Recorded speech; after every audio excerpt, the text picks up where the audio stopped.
All right, let's dive in. Today, we're going deep into a pre-market analysis of the S&P 500. From January 9th, 2025. Exactly. Basically, we're trying to understand what this expert was seeing, before the market even opened that day. Right. And the cool thing is, our source is a video, like a recording of them actually breaking down the market. Using some really interesting tools, too. Cyclical patterns, support, and resistance levels. Oh, and that volume spread analysis. Yes. Yeah. That's a fascinating one. Definitely. Now, what makes this even more interesting, and you know this, is that the expert's actually predicting a potential surprise in the market. Tied to a big economic announcement. Yeah, which was supposed to happen, like, the very next day, January 10th. Exactly. But here's the thing. They were also seeing, these signals in the market that didn't quite add up, which I think is a good reminder for all of us. Could be careful out there. Exactly. So just to kind of set the scene, it's January 9th, 2025, and the market's closed for the day. Our experts focusing on the S&P 500, one of those key indicators of how the overall U.S. stock market's doing. And they start off by, really diving into these market cycles. Right. There's a 4-day, an 8-day, a 16-day, even monthly, quarterly, and yearly cycles. Yeah. So can you break those down for us a little bit? What are those cycles all about? Sure. Well, think of them as recurring patterns that traders use to get a sense of where the market might be headed, almost like rhythms or waves. Oh, okay. So the market has its own beat, its own tempo. Yeah, you could say that. And this expert is really focused on the 4-day cycle, especially for this analysis. Okay. They believe that a new 4-day cycle had just started on January 8th, actually, after a long signal. Chris. And this cycle was expected to be bearish, meaning, we could see the market trending downwards. Okay. So for our listeners who are maybe into short-term trading, paying attention to those shorter cycles could really give them an advantage, huh? Absolutely. Timing is everything. So we've got this potential downward trend, but then we've got that surprise element tied to that big news announcement, right? Right. The expert's suggesting we could actually see an upward swing. Yeah, maybe even breaking through some key levels before continuing downwards. Oh, wow. So it's almost like the market is setting a trap. You could say that. And this is where I think understanding market psychology really comes in. Right, right. Because even if the overall trend is down, there could be these little bursts of upward movement that catch people off guard. Exactly. It's a reminder to never get too comfortable, even if you think you've got the market all figured out. Totally. So it sounds like we need to be prepared for a bit of a roller coaster ride. What are some of the key levels that the expert was watching? Yeah. So he pointed out a few. Think of these as major battlegrounds between buyers and sellers. The 60, 70, 60, 80 range is a strong resistance level. Okay. Now, if the market were to push through that, it could signal a shift, towards a bullish trend, meaning prices could really start to climb. Got it. Then there's that 60-30, 60-40 area, another resistance zone. This one's especially interesting because it's around those volume at price levels, the VAP. Ah, so a break above that 60-30, 60-40 level would be a pretty big deal. Right. If the market really pushes through there, it could mean a big change in sentiment. More buyers jumping in, driving those prices up. Now, on the other side, the expert identified 5970, 5980 as the first point of resistance. So if you were looking to maybe profit from a downward move, this level could be a good entry point. Okay, so it sounds like that whole cluster of levels between 5970 and 6080, that's a really crucial zone to watch. Absolutely. That's where a lot of the action's probably going to happen. Now, let's talk about this VSA thing. Volume spread analysis. That sounds pretty complex. How would you explain that to someone who's never even heard of it? Okay, imagine you're at a party, right? Okay. And you see this group of people all huddled together talking excitedly. Now, if you want to know what's going on, you wouldn't just look at how many people are there. No, of course not. You'd also want to hear what they're saying, see how they're acting. Totally. That's kind of what VSA is all about. It's not just about the price movement. It's about looking at the volume of trading, how many people are actually buying and selling at that price, to understand the intention behind those movements. So it's like reading the body language of the market. Exactly. And this expert's really big on what he calls the effort and result principle. Basically, he's saying if we see high volume, but the price isn't really moving, it means the effort from buyers or sellers isn't strong enough to really change the market's direction. So think of it this way. If you see a stock surging higher, but the volume's really low, it might be a sign that the move isn't, sustainable, it's not going to last. Great analogy. And, the expert specifically pointed out that there was a lot of buying activity on January 8th, But the market didn't really move up that much. Right. So even though there was effort from the buyers, it wasn't really translating into a big price increase. This is where VSA can be really helpful. It can help you identify those false breakouts. Those situations where it looks like the market's about to take off, but the volume's telling you a different story. So like VSA is kind of like a lie detector for the market. Yeah, you could say that. It's a powerful tool. And in this case, the expert was seeing signs of buying, but he wasn't convinced that it was enough to change the overall, bearish outlook he had based on that 4-day cycle. Interesting. So he's got this like tug of war going on in his mind, right? The buying activity versus that bearish cycle. Yeah, exactly. He's weighing those factors and trying to figure out which signals are most reliable. And, at this point in the analysis, he's still leaning towards the bearish side. But remember, this was all before the market opened on the 10th. And we've still got that big news announcement looming, which could change everything. Okay, so we've got those predictions. Now we get to see how they played out in the real world, which is where it gets really interesting for all of you investors out there. Right. Because you're going to see how this analysis translates into action. Yeah, and what makes it even more intriguing is that the expert noticed some things that, didn't quite fit, which made him even more cautious. Oh, okay. Now I'm really hooked. What were those red flags? Well, for starters, when he looked at the 8-day and 16-day cycles, a minimum 8-day signal had been triggered, suggesting a possible move upwards. But the overall structure of these longer cycles compared to previous ones was more neutral. So it's like one clue's pointing north, but other clues are pointing in different directions, Precise. making the whole situation super ambiguous. Exactly. It's not always clear cut in the market. This is where the expert's experience and his ability to put all the information together from different sources really comes in. Right. He's not just looking at individual signals on their own.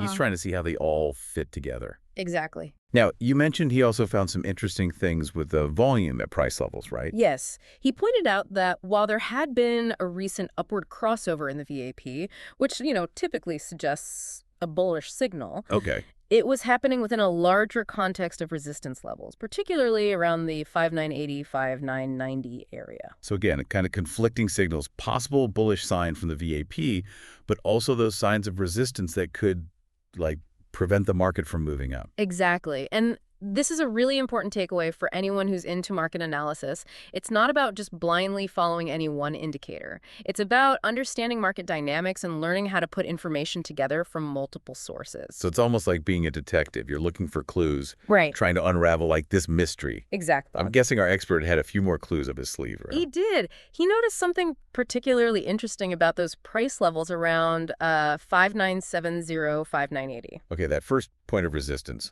Exactly. He saw that as a potential line in the sand where sellers were likely to step in and push the market back down. So if the market reaches that level and can't break through, it would be a sign that the sellers are still in control. Right. It's a classic sign of a potential, trend reversal. Interesting. The buyers try to push it higher, but the sellers step in and say, nope, not so fast. And then there were those other levels, 5950 and 5930, potential targets for, anyone looking to profit from a downward move. 5950, that was the daily breakout level. If the market dipped below that, it could trigger a more significant move lower. So all these levels, they're kind of like guideposts. Yeah. Helping traders understand those potential turning points. Exactly, like signposts on your trading journey. Now, the expert also pointed to a much lower target area, Around 5791, 5750. which lined up with the annual VAP. Right. And that level was interesting because it suggested the possibility of a much larger downward move, maybe even a correction in the market. Okay, so reaching that lower target, that would be a much bigger deal. Right. It would mean that the sellers are really in control. And it could have broader implications for the whole market. Got it. Now, throughout all of this, the expert keeps mentioning those VSA observations, those clues he's picking up about how buyers and sellers are behaving. Can you walk us through some of the key things he noticed? Sure. One of the first things he highlighted was that strong buying activity on January 8th, which we've already talked about.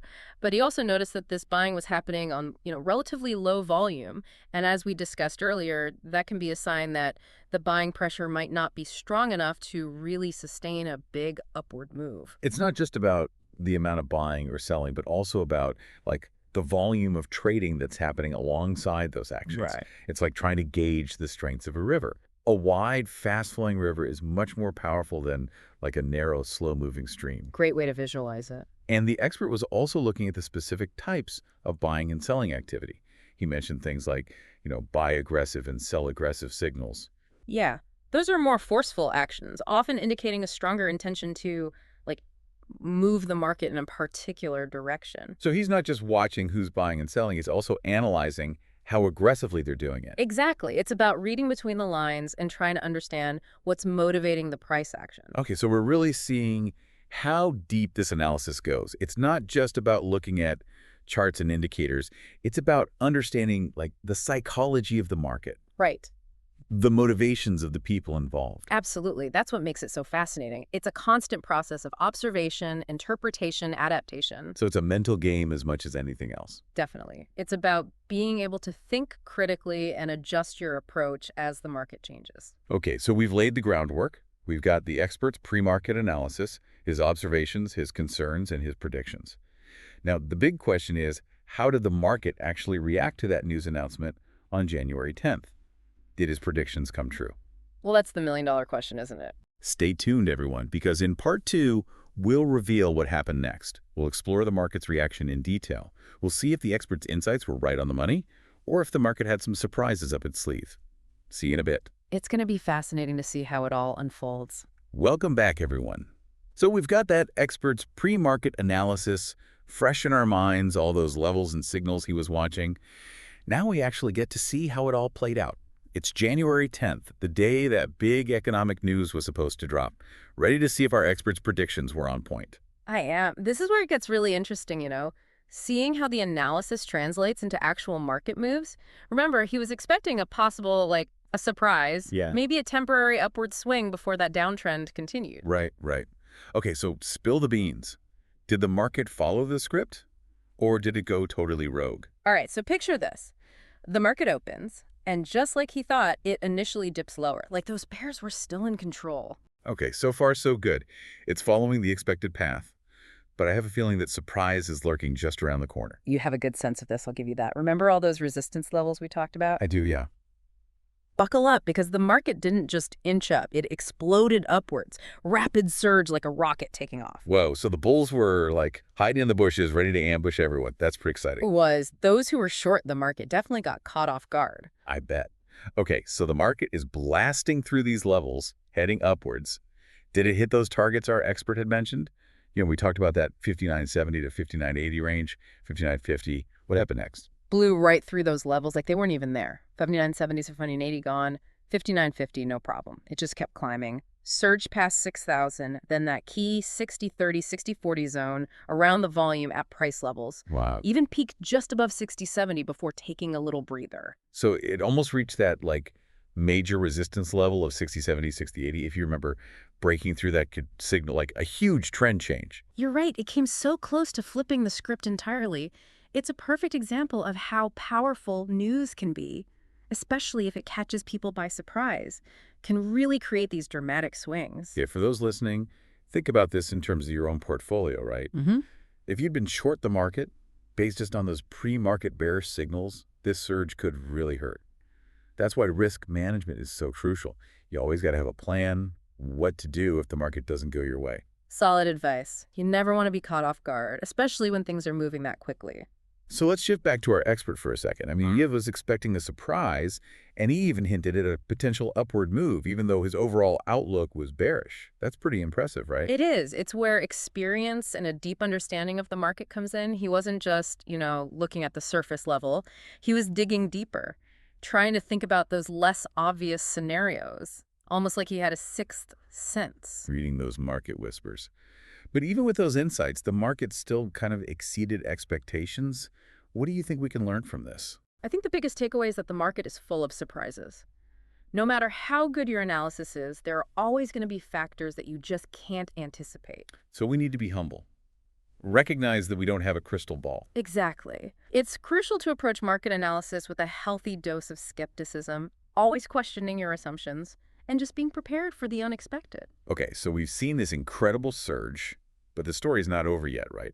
Did those bulls manage to hold on to those gains, or did the bears wrestle control back? Guess we'll have to wait till part 3 to find out. Okay, we're back, and the suspense is killing me. We saw that massive surge in the market like a slingshot. But did those bulls hold their ground? Or did the bears claw their way back? You know, it's really interesting that 60, 70, 60, 80 level, the one our expert highlighted as that major resistance, it really like lived up to its name. It was like a brick wall. Ah, so the bulls just ran out of steam, couldn't push any higher. Yeah, pretty much.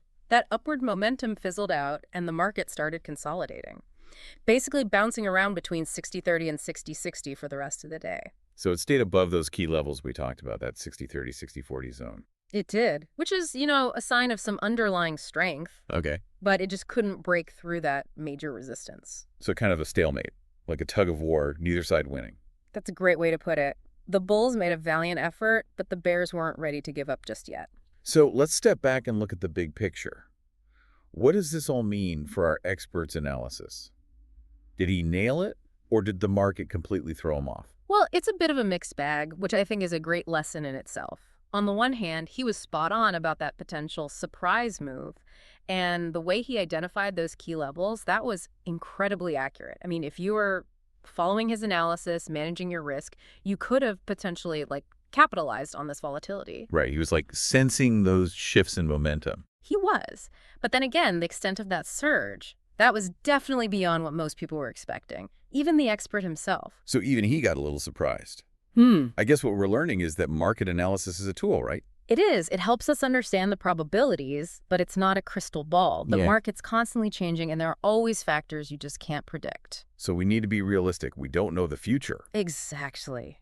That's why it's so important to have a well-rounded approach. Combining analysis with risk management, discipline, a willingness to adapt as the market unfolds. Speaking of risk management, I feel like that's been one of the big takeaways for me from this whole deep dive. No matter how confident we are, we always need a plan if things go wrong. Couldn't agree more. Think of it like wearing a seatbelt in a car. Oh, okay. You hope you never need it, but it's there to protect you if something unexpected happens. And in trading, stop-loss orders, diversification, never risking more than you can afford to lose, those are like your seatbelts. So risk management is our market safety net. Love that. Any other key lessons we can take away from this? Well, one thing that stands out is the importance of context. Our expert didn't just focus on, those isolated signals. He considered the whole market environment, the longer-term cycles, the VAP levels, the overall sentiment. So he's like putting the pieces of the puzzle together, seeing the bigger picture. Exactly. And that's something we can all do, whether we're looking at individual stocks or the whole market. Don't get tunnel vision. See how those pieces fit together, the overall story. Context is king. Got it. What else? Another important lesson is the power of observation. Our expert was so tuned in to the nuances of market behavior, the subtle shifts in momentum, the way buyers and sellers were interacting. He was picking up on things that most people would probably miss. It's like he had a sixth sense for the market. Yeah. Feel those changes. Right. And those observational skills are something we can all work on, training ourselves to notice those subtle hints the market gives us. So we need to be more aware, more present. Not just looking at charts, but also those subtle behavioral clues. Precisely. And here's a final lesson, and it's super important these days. Patience. Patience. You mean like not jumping into trades too quickly? Yeah, exactly. Our expert wasn't rushing. He carefully considered all the information, waiting for those high probability setups, not chasing every little move.